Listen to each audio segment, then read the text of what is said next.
안녕하세요. 모닝쇼 김은별입니다. 네, 뉴욕 증시 일단은 미중 불안이 좀 가득했던 그런 상황 속에서 시작은 불안했습니다. 그렇지만 뉴욕 증시 오늘은 강세로 거래를 마치게 됐는데요. 미중으로 시작해서 미중으로 끝나게 되는 결국에는 이 트럼프 대통령의 입 그리고 이번에는 다시 한번 만남이 확정되면서 뉴욕 증시 강세를 기록하게 됐습니다. 그동안 이 미중 양 정상이 만남 전에 굉장한 기싸움을 했었죠. 사실 어딜만 하더라도 이 미국 측에서는 소프트웨어에 대해서 통제를 하겠다라는 카드를 꺼내들기도 했습니다. 그렇지만 공식적으로 이제 백악관이 발표를 하게 되면서 미중이 만날 가능성 굉장히 높아졌다고 볼 수가 있겠습니다. 이렇게 윤곽이 드러나고 있는데요. 과연 다음 주에 에이펙에서는 어떤 모멘텀을 갖고 투자를 해봐야 될지 이제는 확신을 갖고 움직여야겠습니다. 다만 이번에는 러시아와 이 미국과의 관계도 한 번 더 살펴보실 필요가 있겠는데요. 지금 석유기업 제재로 유가가 크게 오르고 푸틴 대통령과는 잡음이 나오고 있는 그런 상황입니다. 여기에 우리는 실적 시즌까지 체크를 해봐야겠죠. 그렇기 때문에 이슈가 많은 시장 속에서 어떤 대응 전략이 필요할지 오늘 모닝쇼에서 함께 체크해 가시길 바라겠습니다. 먼저 간밤에 뉴욕 증시 어떻게 끝났는지 지수부터 확인해 보시죠. 네, 다우지수 0.3% 상승했습니다. 46,734포인트를 기록한 가운데 나스닥 지수가 0.9% 가까이 큰 폭의 강세를 보였고요. S&P 500 지수 6,738포인트로 0.6%가량의 상승세를 기록했습니다. 네, 이렇게 상승장 속에서 어떤 이슈들이 있었는지 또 오늘은 어떤 종목들을 주목해봐야 될지 먼저 정리된 모닝판 만나보시죠. 네, 글로벌 헤드라인으로는 이 미중과 관련돼서 어떤 내용들이 공식적으로 발표가 됐는지 살펴보시고요. 아래쪽으로 러시아와 관련된 이야기, 또 셧다운과 관련된 리스크도 업데이트 해드리겠습니다. 오늘 특징 종목들도 여러 가지 준비되어 있다는 점 확인해 보실 수 있겠고요. 오늘 투데이 뉴스에서도 이 관련된 내용들이 계속 주가 될 것으로 보입니다. 트럼프 대통령이 시진핑 주석도 만나게는 되지만 에이펙에서 이 한미 정상회담도 이뤄질 예정입니다. 관련된 내용들도 살펴보시고요. 다만 이 관세 협상이 아직 되지 않은 상황이기 때문에 에이펙 전후로 타결 가능성 높아지고 있죠. 현황 체크해 보시고요. 간밤에 유가 급등했습니다. 관련된 이야기와 또 양자 컴퓨팅과 관련된 이야기, 또 고리 2호기 연장 내용, 그리고 비트코인과 관련된 이야기까지 들어보도록 하겠습니다. 네, 오늘 리포트에서는 세 가지 종목인데요. 두산 목표가 높아졌고요. 어제 실적 발표에 있었던 LS 일렉트릭도 목표가 추가적인 상향이 있었습니다.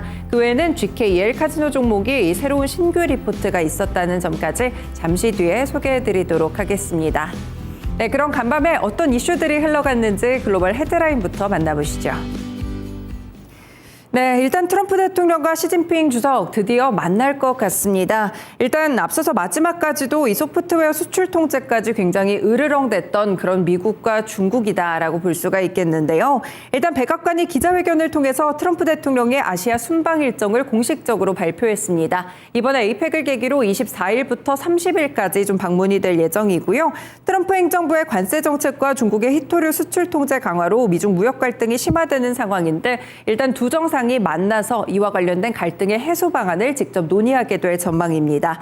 일단 트럼프 대통령의 2기 들어서는 첫 번째 미중 정상회담이라고 볼 수 있겠는데요.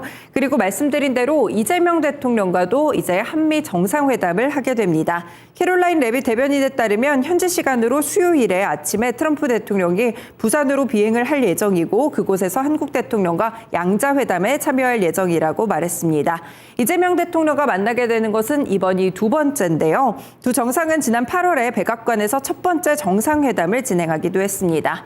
일단 이번 회담에서는 아직까지 세부 사안이 확정되지 않은 한미 관세 협상이 주요 의제로 다뤄질 것으로 예측이 되고요. 안보 협력과 대북 정책도 논의될 가능성이 짚어지고 있습니다. 일각에서 김정은 북한 국무위원장을 만나지 않느냐 이런 문제들도 지금 나오고 있는 상황인데요. 일단 백악관은 여기에 대한 공식적인 언급은 없었다는 점도 보셔야겠습니다. 아직까지 에이펙까지 일주일 정도 남았기 때문에 그 가운데 언제든 변수는 생길 수가 있습니다. 그래도 백악관 측에서 이제는 트럼프 대통령의 말이 아닌 공식적인 발표가 좀 나왔기 때문에 조금은 무게를 둘 수 있는 소식이 아닐까 싶습니다. 네, 두 번째 소식으로 넘어가 보겠습니다. 블라디미르 푸틴 러시아 대통령이 도널드 트럼프 미국 대통령과의 정상회담이 취소된 것이 아니라 연기된 것이다 라면서 대화 의지를 한 차례 드러냈습니다.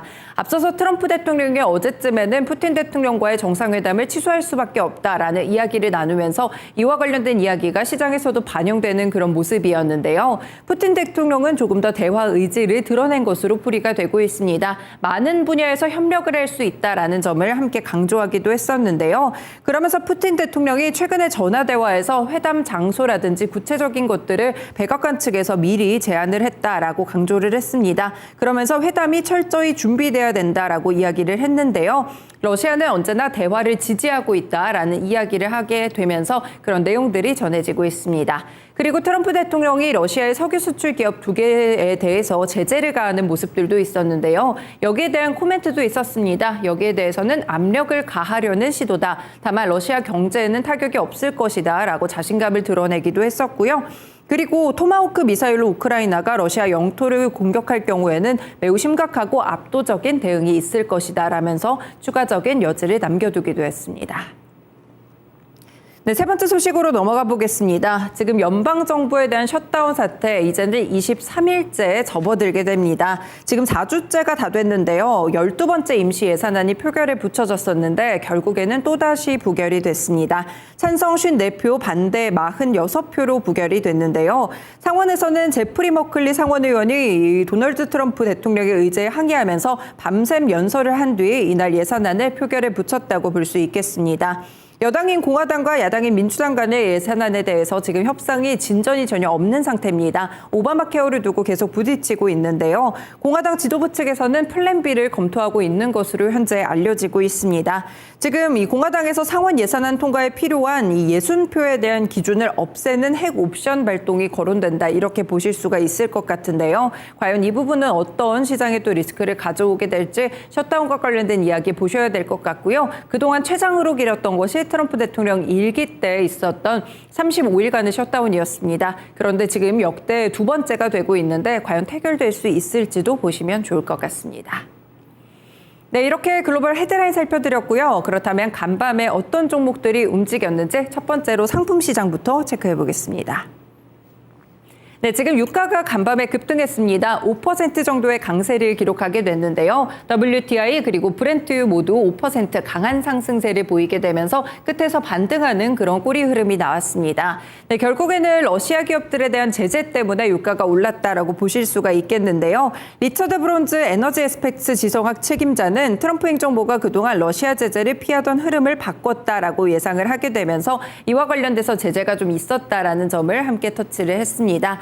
일단 보시면 제재로 주요 구매자들이 일시적으로 매입을 중단할 가능성이 있기 때문에 결국 이런 부분들 때문에 유가가 좀 상승한 것으로 나타나고 있는데요. 최근 유가 흐름을 보시면 그래도 중동에서 어느 정도 가자 지구에도 평화가 좀 찾아오기도 했었고요. 이런 부분들 때문에 많이 좀 내려간 부분이 있었는데 다시 한번 꼬리를 들고 치솟았다는 점 확인해 볼 수 있겠습니다. 네, 두 번째 종목으로 보겠습니다. 네, 일단 오늘 미국 증시에서 인텔 주가 살펴보셔야 될 것 같은데요. 네, 인텔이 장마감 직후에 실적 발표가 있었습니다. 지난 분기 매출 136억 달러라고 밝혔는데요. 시장에서는 131억 달러를 예상했기 때문에 컨센서스를 상회했었고요. 더욱더 중요했던 것은 주당 순이익이었습니다. 이번에 주당 순이익이 23센트가 나왔는데요. 시장 예상치는 1센트에 불과했습니다. 사실 지난 분기에도 적자를 기록했기 때문에 1센트 정도의 컨센서스 였는데 훨씬 더 좋았던 어닝 서프라이즈를 냈다라고 보실 수가 있겠습니다. 결국에 인공지능 수요가 폭발적으로 늘어났고 매출에도 반영이 된 것으로 기록이 되는데요. 특히 인텔의 경우에는 최근 엔비디아나 소프트뱅크 같이 여러 가지 투자를 통해서 턴어라운드 기회를 잡았다는 분석들이 나오고 있습니다. 네, 인텔 주가 보겠습니다. 사실 지금 시간외가 조금 더 중요하다고 보실 수 있겠는데요. 일단 정규장에서는 3% 정도 강세로 거래를 마쳤었는데 지금 시간외에서 무려 7%까지 더욱더 탄력을 높여가고 있습니다. 주가는 40달러 선에 도달하고 있는 모습인데요. 인텔 그동안 투자 소식 때문에 조금씩 이 강세 흐름을 받아왔었는데 실적으로 증명해내면서 시간외에서 상승세가 나타나고 있습니다. 네, 호실적 낸 다른 기업도 보시죠. 아메리칸 항공입니다. 네, 이 종목은 3분기 조정주당 손실이 0.17달러로 발표를 했었는데요. 예상치 순손실이 0.24달러였기 때문에 적자폭을 더 축소했다라고 보실 수가 있겠습니다. 일단 이 전반적으로 봤을 때 매출액은 136억 9천만 달러를 기록하게 되면서 예상치보다 6천억 달러 정도 조금 더 많게 나왔다. 이렇게 보실 수가 있겠는데요. 4분기 가이던스도 좋았습니다. 0.45에서 0.75달러 정도의 주당 순이익을 4분기에 제시했었는데 일단 시장의 예상치가 0.31달러였기 때문에 크게 웃돌았습니다. 네, 아메리칸 항공이 좋았던 이유는 결국에 최근 항공 쪽에서는 미국 항공 쪽에서는 프리미엄 좌석에 대한 수요가 많이 높아지고 있다고 하는데요. 아메리칸 에어라인 역시나 매출 증가율이 이쪽으로 지속되게 되면서 간밤에 주가가 좋았습니다. 주가 함께 체크해 보시죠. 네, 아메리칸 항공은 간밤에 5.6% 정도 상승했습니다. 12달러에 거래 마치는 모습이었고요. 확실히 호실적, 여기에 가이던스까지 좋다면 주가에도 확실하게 반영되고 있습니다. 네, 다음 종목 보겠습니다. 실적이 좋았던 기업도 있지만 안 좋았던 기업도 있죠. 슈퍼마이크로 컴퓨터 살펴보시겠습니다. 네, 이 종목 AI 서버 제조업체라고 보실 수가 있겠는데요. 2026 회계연도 1분기 기준으로 봤을 때 일단 매출액이 50억 달러에 이를 것으로 예상한다고 밝혔습니다. 하지만 당초에는 60억에서 70억 달러를 예상을 했기 때문에 좋지 않게 좀 반영이 됐다라고 보실 수가 있겠는데요. 이렇게 좋지 않은 인식을 내놓는 이유는 결국 일부 설계 수주의 매출 인식이 지연되지 않았나 이런 부분들을 짚었습니다. 다만 CEO는 또 AI와 관련된 서버 시장에서 점유율을 앞으로 늘려갈 것이다라는 의지를 밝히기도 했었는데요. 이와 관련된 내용들이 전해지면서 슈퍼마이크로 컴퓨터도 간밤에 주가가 크게 급락했습니다. 8.7% 내려갔고요. 주가는 47달러에 거래를 마친 모습이었습니다. 네, 이와 관련된 내용들도 소화해 주실 필요가 있겠고요. 그리고 테마주까지 한 가지 더 보겠습니다. 그동안 양자주들 계속해서 시장에서 위험 자산에 대한 평가가 조금 달라지게 되면서 여기서 흔들리며 며칠간 하락세를 기록했는데요. 간밤에는 다시 한번 급등했습니다. 어제 국내 증시에서 양자주들이 올랐던 이유와 같았는데요. 바로 월스트리트 저널 측에서 트럼프 행정부가 아이온큐 리거티 그리고 디웨이브와 같이 정부의 재정 지원을 조건으로 한 지분 투자 방안을 논의하고 있다는 소식이 전해지기도 했습니다. 네, 그러면서 이 보도 직후에 또 나왔는데요. CNBC 측에서는 상무부가 직접 논평을 했었고요. 이를 부인했습니다. 즉각적으로. 그래서 양자 컴퓨팅 산업에 대해서 미국 정부의 직접적인 개입 여부를 둘러싼 논쟁은 일단 좀 종결이 됐다라고 보실 수가 있겠는데요. 대표적인 양자 기업들의 주가 함께 보시도록 하겠습니다. 네, 지금 보시면 리게티 컴퓨팅도 간밤에 25% 크게 좀 그런 상승세가 나오기도 했었고요. 전반적으로 주가 흐름을 보시면 10월 13일 이쯤까지는 급등하는 랠리들이 이어졌습니다. 하지만 이후에 가파른 조정 구간에 들어갔었는데요. 조정 이후에 여기서 약간 반등이 됐던 소식이 오늘 나온 뉴스였다. 이렇게 말씀드릴 수 있을 것 같습니다.